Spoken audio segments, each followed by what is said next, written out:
नमस्कार, आप देख रहे हैं प्रदेश का भरोसेमंद news channel India news Haryana और साथ मैं हूं आपके कीर्ति कंसल। और हम शुरुआत कर रहे हैं हरियाणा विशेष की। आखिरकार पंजाब के मुख्यमंत्री एसवाईएल के मुद्दे पर हरियाणा से बातचीत करने के लिए तैयार हो गए हैं। दोनों के बीच मंगलवार वीडियो कॉन्फ्रेंसिंग के जरिए बातचीत होगी और इस बैठक में केंद्रीय जल शक्ति मंत्री गजेंद्र सिंह शेखावत भी शामिल होंगे।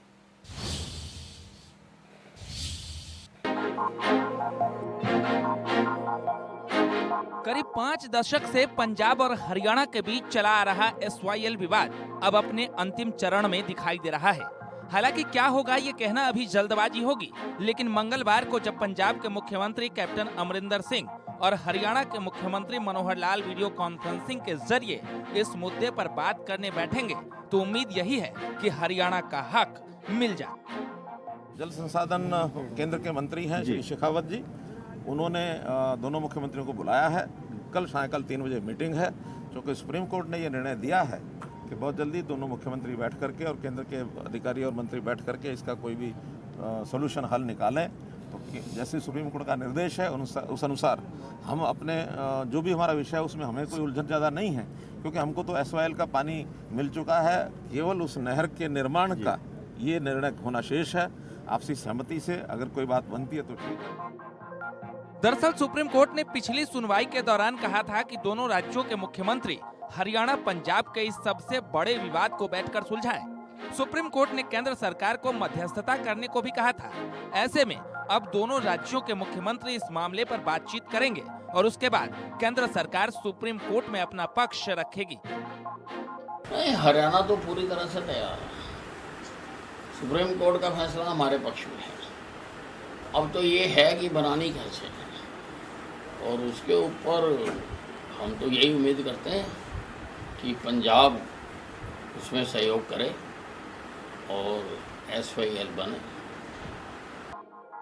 दरअसल हरियाणा सरकार नहर का निर्माण पूरा कर पंजाब से अपने हिस्से का पानी लेने के लिए प्रयास कर रही है। सुप्रीम कोर्ट ने एसवाईएल नहर निर्माण को लेकर हरियाणा के हक में डिक्री कर रखी है। अब इसे लागू करवाने की बात है। पंजाब ने सुप्रीम कोर्ट में कहा था कि उसके पास हरियाणा को देने के लिए फालतू पानी नहीं है, लेकिन हरियाणा की दलील है कि वो फालतू या कम नहीं बल्कि अपने हिस्से का पानी मांग रहा है। अब इस मुद्दे पर होने वाली बैठक पर सबकी निगाहें टिकी है। बैठक के बाद दोनों राज्यों के बीच का ये विवादित मसला सुलझ पाता है या नहीं, ये देखना बाकी है। Bureau report, India news Haryana. Karnal में सीएम मनोहर लाल ने कोरोना काल में कई सौगातें दी हैं। सबसे बड़ी सौगात सीएम ने प्लाज्मा बैंक के रूप में दी है। दरअसल कल्पना चावला मेडिकल कॉलेज में सीएम ने प्लाज्मा बैंक का उद्घाटन किया और साथ ही कई अन्य चीजों की सौगातें भी दी हैं।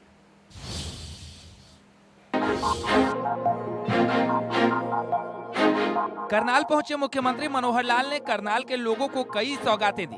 कोरोना काल में लोगों की मदद के लिए कल्पना चावला मेडिकल कॉलेज में प्लाज्मा बैंक का उद्घाटन किया, साथ ही अन्य सौगातें भी करनाल के नाम की।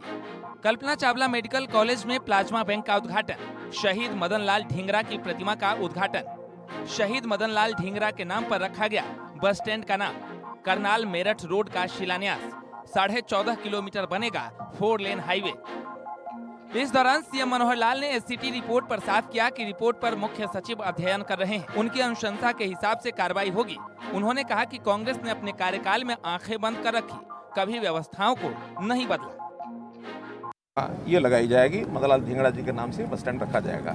दूसरा, आज यहाँ के कल्पना चावला मेडिकल कॉलेज में प्रदेश के चौथे प्लाज्मा बैंक की स्थापना की गई है। इससे पहले 3 पंचकुला, रोहतक और फरीदाबाद, ऐसे 3 प्लाज्मा बैंक खुल चुके हैं। ये चौथा आज प्लाज्मा बैंक है। मुझे नाज है उन सेनानियों पर एक प्रकार से जो प्लाज्मा को जीत चुके हैं, इसको कोरोना को जीत चुके हैं, कोरोना को जो विजेता हैं, उनसे अपील की गई है, मैंने भी की है कि लगभग इस समय 30,000 से लोग ऐसे हैं जो हरियाणा में रिकवर हो चुके हैं। उनसे अपील की है कि जो स्वस्थ लोग हैं, 10 वर्षीय आयु से ऊपर और 60 साल से नीचे, ऐसे लोग रिकवर होने के बाद और अपनी मेडिकल जांच कराने के बाद प्लाज्मा दान करें। प्लाज्मा दान किसी के भी कोरोना से पीड़ित व्यक्ति की जान बचाने के लिए बहुत सर्वोत्तम ऐसा ही उपाय निकला है। तो प्लाज्मा दान को महादान कह करके मैं अपील करता हूं कि ऐसे ज़्यादा हरियाणा में डेथ रेट 1.15 आ गया है, जबकि बाकी प्रांतों में देश भर में ये कहीं काफ़ी आगे है। हमारा प्रदेश सभी प्रांतों को अगर तुलना करें तो आज 17वें नंबर पर है इस मामले में, यानी एक प्रकार से 16 प्रांत हमारे से ज़्यादा पीड़ित हैं। हमारे यहाँ काफ़ी कंट्रोल रहा है, फिर भी लगभग 350 लोगों की मृत्यु हुई है। मुझे बड़ा दुख है उस बात का, और इसमें ज़्यादातर जो केसेस आए हैं वो दिल्ली के आसपास के जो ज़िले हैं, गुरुग्राम, फरीदाबाद, रोहतक, सोनीपत, तो हम कोशिश कर रहे हैं कि वहाँ भी कंट्रोल किया जाए और ये वहाँ कोरोना की जो गति है उसको, जैसे मैंने पहले ही घोषणा की है कि करनाल से जो आउटगोइंग जितने रोड्स हैं, आउटबाउंड रोड्स, उसमें मुख्य रूप से 7 मार्ग हैं। इन 7 मार्गों को 10 मीटर चौड़ा करने की बात हमने कही थी।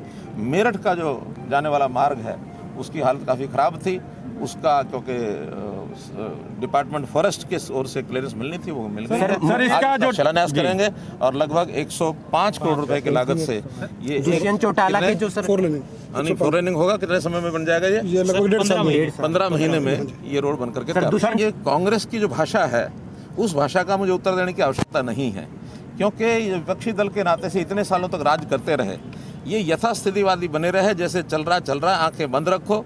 कभी भी बिल्ली जो है देख करके कबूतर अगर आंखें बंद कर ले तो बिल्ली गायब नहीं हो जाती है, इसलिए वो आंखें बंद करते रहे। उन्होंने कभी व्यवस्थाओं को बदला नहीं, यथास्थितिवादी बने रहे। हम लोगों ने इन व्यवस्थाओं को बदलने के लिए पिछले 5.5 साल से लगभग 6 साल से हम प्रयत्न कर रहे हैं, और हर ऐसी व्यवस्था जो सालों साल से बिगड़ी हुई है उसको ठीक करने के लिए नए नए आयाम लेकर के आए हैं। चाहे वो रजिस्ट्रियों का विषय हो, चाहे एक्साइज का विषय हो, चाहे किसी भी डिपार्टमेंट का विषय हो, हम आज अपने समय में भी जहाँ कोई गड़बड़ें होती हैं उसको ठीक करने के लिए हर संभव प्रयत्न करेंगे, और आगे जनता को सुखी करने के लिए, व्यवस्थाएं ठीक करने के लिए, ईज ऑफ डूइंग बिजनेस के लिए। कुल मिलाकर मुख्यमंत्री मनोहर लाल ने करनाल को कई सौगातें दी हैं। अब कल्पना चावला मेडिकल कॉलेज में प्लाज्मा बैंक खुलने से मरीजों को बड़ी राहत होगी। करनाल से केसीआर, इंडिया न्यूज, हरियाणा। और करनाल में कार्यक्रम के लिए जाते समय सीएम मनोहर लाल ने एक घायल ई रिक्शा चालक की मदद की और उसे अस्पताल पहुंचवाया। मुख्यमंत्री ने काफिले को रोका, उसका हालचाल पूछ करके और डीसी को रिक्शा चालक का पूरा इलाज करवाने के आगे निर्देश भी दिए।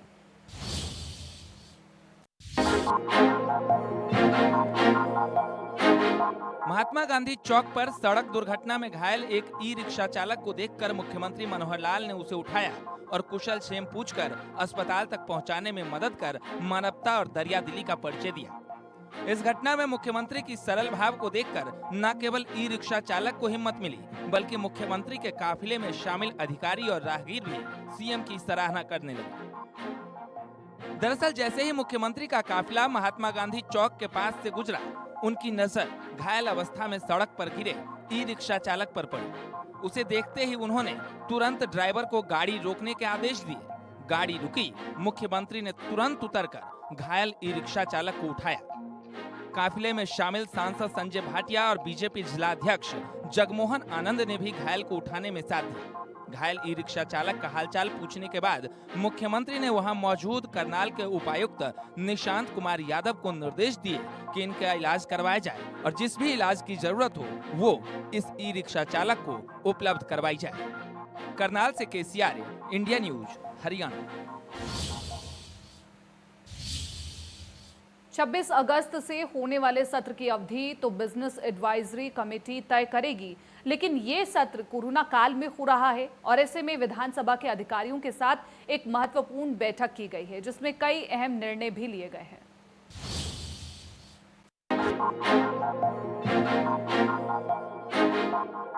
छब्बीस अगस्त से होने जा रहे विधानसभा के मॉनसून सत्र को लेकर तमाम तैयारियां की जा रही है। स्पीकर ने चंडीगढ़ में बैठक कर कई अहम निर्णय लिए, जिसमें सबसे अहम ये है कि सभी विधायकों, मंत्री, विधानसभा के कर्मियों को सेशन से 3 दिन पहले की कोरोना निगेटिव रिपोर्ट लानी होगी। पुलिस अधिकारी जो कोई विधानसभा परिसर में एंट्री करेगा उसे भी सर्टिफिकेट लाना होगा। सिटिंग अरेंजमेंट में भी बदलाव किया गया है। दर्शक दीर्घा या स्पीकर गैलरी में कोई दर्शक नहीं आ पाएगा। अधिकारियों को भी सोशल डिस्टेंसिंग में बिठाया जाएगा। तमाम कागज जो विधानसभा में लाया जाएगा वो सैनिटाइज होगा। उसके लिए मशीन खरीदने के निर्देश दिए गए हैं। मास्क, ग्लव्स, सैनिटाइजर की एक किट विधानसभा में मौजूद तमाम लोगों को दी जाएगी। सबको आरोग्य सेतु ऐप मोबाइल में डाउनलोड करना होगा। एंट्री पॉइंट पर शू कवर डिस्पेंसर भी मुहैया करवाया जाएगा। विधानसभा की कैंटीन और कैंटीन में काम करने वाले कर्मचारियों पर एक नोडल अधिकारी हॉस्पिटैलिटी विभाग तय करेगा। सभी विभागों को कम से कम कर्मचारी तैनात करने के निर्देश दिए गए। एमएलए हॉस्टल को सेशन के 3 दिन पहले बंद कर सैनिटाइज किया जाएगा। विधायकों को भी विधानसभा में अकेले आने की अपील की गई है। साथ ही मंत्रियों से भी अपील की गई है कि वो जरूरी स्टाफ ही साथ में लाएं। विधानसभा के लिए कोई सामान जो खरीदा जाना है वो चाइनीज नहीं होगा, यानी स्वदेशी सामान ही खरीदा जाएगा। हैं, चाहे आदरणीय मुख्यमंत्री हैं, विधानसभा के अध्यक्ष या हमारे सभी विधानसभा के कर्मचारी या इसके अलावा जो भी कर्मचारी, चाहे वो पुलिस कर्मचारी है, कोई सीआईडी का है या दूसरे डिपार्टमेंट्स के, जो भी विधानसभा के अंदर एंटर करेंगे वो कोविड-19 का टेस्ट करवा करके, और वो टेस्ट 3 दिन से ज़्यादा पहले का नहीं होना चाहिए, वो करवा करके ही विधानसभा परिसर में एंटर कर पाएंगे। उसके लिए विधानसभा के कर्मचारियों के लिए और पत्रकार बंधुओं के लिए हम विशेष अपना यहाँ एक कैंप का आयोजन करने जा रहे हैं। और उसके अलावा जो हमारे विधायक हैं वो जहाँ जहाँ पर भी जिस जिला के अंदर हैं उन वहाँ के सीएमओ उनसे संपर्क करके उनका भी कोविड-19 टेस्ट की रिपोर्ट, नेगेटिव रिपोर्ट लेकर के वो आएंगे, उनको सर्टिफिकेट देंगे, तभी विधानसभा परिसर में वो अंदर आ सकेंगे। हमारा मकसद ये है कि कोई भी व्यक्ति, कोरोना संक्रमित व्यक्ति विधानसभा में एंटर ना कर सके और ताकि दूसरों को भी वो कभी खतरे में ना डाल दें। तो उस दृष्टि से और कुछ अरेंजमेंट्स हमने किए हैं, जैसे सिक्योरिटी को लेकर के कल हमारी परसों मीटिंग होने जा रही है। हमारे जो डीजी यहाँ हरियाणा हैं या चंडीगढ़ प्रशासन के पुलिस के कर्मचारी हैं, इनके साथ पर बैठ करके सिक्योरिटी अरेंजमेंट्स को भी हम चर्चा करेंगे। इसके अलावा जो डीजी हेल्थ हैं उनके साथ भी के जो मिनिस्ट्री ऑफ होम अफेयर्स की गाइडलाइंस हैं या WHO की गाइडलाइंस हैं उनको भी हम ठीक ढंग से पालन कर सकें। और इसके अलावा जो सभी हमारे विधायक, मंत्री या सभी की सीट के ऊपर एक हम किट जो है जिसमें मास्क है, ग्लव्स हैं, सैनिटाइज़र है या कोई और भी ज़रूरत होगी तो वो किट हम हर सीट के ऊपर उपलब्ध कराएंगे ताकि ज़रूरत पड़ने पर उसका इस्तेमाल किया जा सके। स्पीकर ज्ञानचंद गुप्ता ने कहा कि विधानसभा सत्र को देखते हुए 3 और बैठकें आगामी 2 दिनों में होंगी। सुरक्षा और पार्किंग के मुद्दे पर इसी तरह स्वास्थ्य के लिहाज से क्या क्या सावधानियां होनी है उसको लेकर भी स्वास्थ्य विभाग के अधिकारियों के साथ बैठक की जाएगी। में इस बार दर्शक दीर्घा जो है वो खाली रहेगी। टीवी पत्रकार हों या फिर तमाम अन्य कर्मचारी हों, सबको कोविड-19 की नेगेटिव रिपोर्ट जो है वो 3 दिन पुरानी नेगेटिव रिपोर्ट जो है वो लानी है। ऐसे में ये जो है ये सत्ता पक्ष का इलाका है, ये सत्ता पक्ष का एरिया है। आप देख सकते हैं यहाँ पर सरकार बैठती है और दूसरी तरफ विपक्ष बैठता है। लेकिन इन तब्दीलियों के बाद जो है ये परिवर्तन जो है वो पूरी तरह से जो तब्दील है, सेटिंग प्लान जो तब्दील है वो देखना होगा कि किस तरह से उस समय जो नेम प्लेट्स हैं वो किस तरह से लगती हैं। लेकिन ये सरकार जो है अमूमन विधानसभा के जब सत्र होते हैं तो सरकार इस तरफ बैठती है, सरकार जो है इस तरफ और विपक्ष जो है वो उस तरफ बैठा करता था। ये बेल एरिया है, इसमें अमूमन विपक्ष के नेता आकर हंगामा किया करते हैं। लेकिन कोरोना में देखना यही होगा कि मानसून सत्र में कोई हंगामा जो है वो विधायकों के द्वारा किया जाता है या नहीं किया जाता है, क्योंकि ये सत्र जो है काफ़ी महत्वपूर्ण है और इसको सुरक्षित ढंग से चलाने को लेकर अगर बात करें, कहीं ना कहीं विधानसभा की ओर से पूरी तैयारी की गई है। तमाम एहतियात बरते गए और लगातार बैठकों का दौर जारी रखे हुए विधानसभा के अध्यक्ष ज्ञानचंद गुप्ता ये सुनिश्चित करना चाहते हैं कि सुरक्षित ढंग से जो है ये पूरा का पूरा सत्र जो है उसे आयोजित किया जा सके। कैमरा पर्सन अजय राणा के साथ विपिन परमार, इंडिया न्यूज़, चंडीगढ़। हरियाणा विशेष में वक्त एक बहुत छोटे से ब्रेक का, जल्द हाजिर होंगे।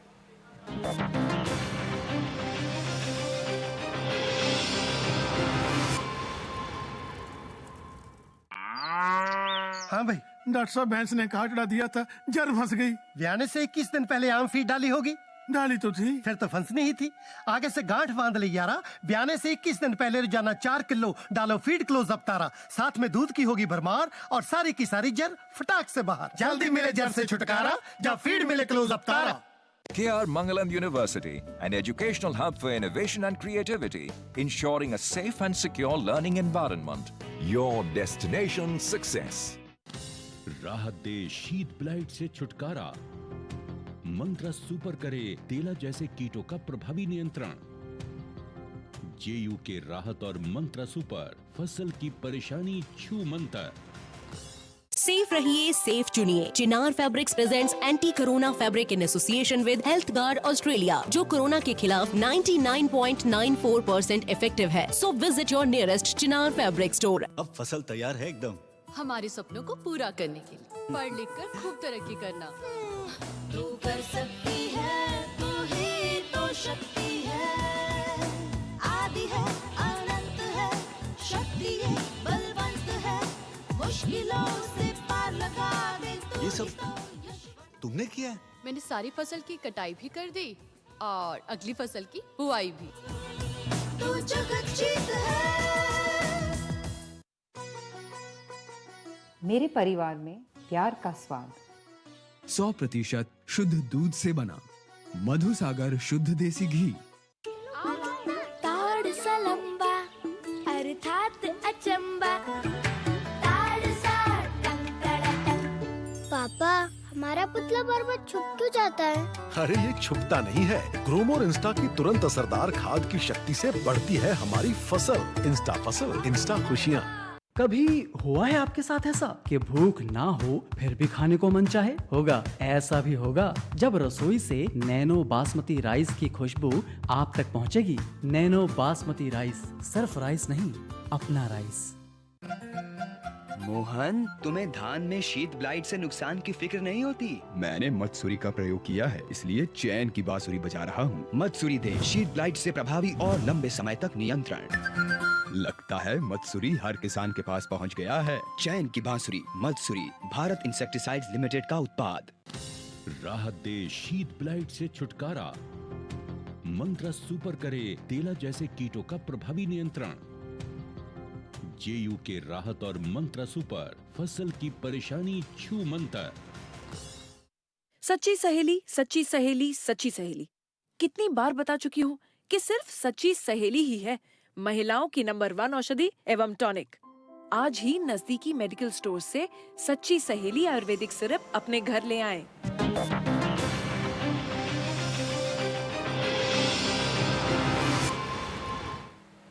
और ब्रेक के बाद एक बार फिर से आप सभी का स्वागत है। कोरोना महामारी के कारण देश के लोगों की आस्था के प्रतीक त्योहार की खुशी भी कहीं ना कहीं फीकी होती जा रही है। कोरोना महामारी के कारण लगाई गई पाबंदी के कारण गणेश उत्सव का त्योहार भी अब फीका पड़ता हुआ नजर आ रहा है। गणेश जी की मूर्ति बनाने वाले कलाकार पर मंदी की मार पड़ रही है।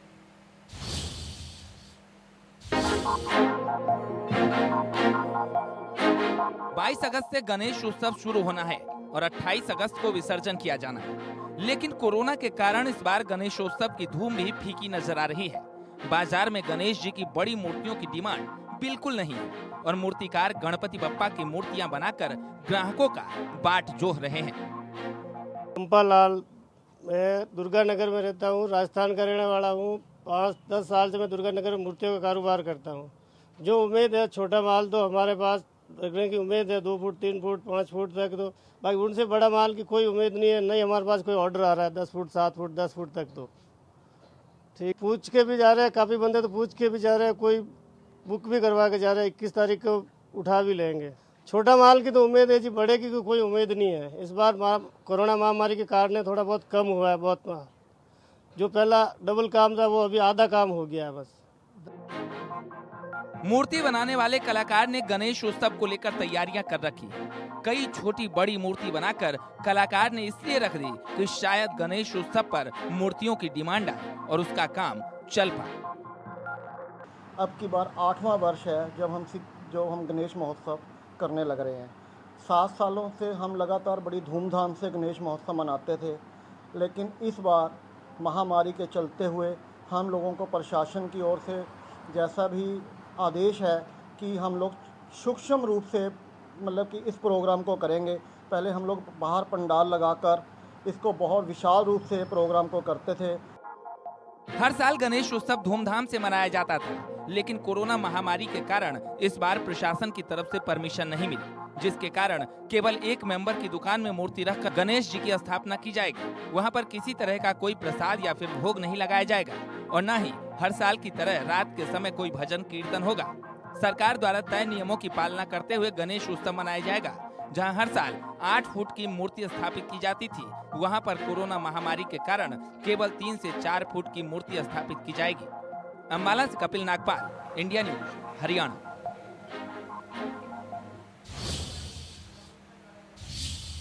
फिलहाल हरियाणा विशेष में मेरे साथ इतना ही। दीजिए इजाजत, नमस्कार।